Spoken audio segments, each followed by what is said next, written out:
We're not using the French link a lot because there's no repercussion.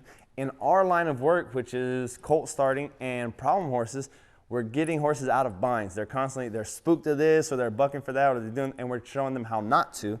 Well, it's very hard to teach the dog obedience with a harness. If they're willing to lay all into it, it's hard to say, hey, don't lay on me.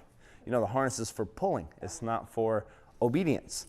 So jumpers are real big into this. They kind of want to get pulled towards the jump, and they kind of want the horse to lay on them. So they like this. If you have a horse that's laying on you, that's not walking, that's not giving the face, that's not being soft, this is not really for you. This is to encourage the horse to grab the bridle. So I would use this for a horse that has just been traumatized to a bridle to the point that they're just abandoning it. Like they just won't touch it, they won't get up in it. And then I could use something like that to encourage them, hey, it's okay.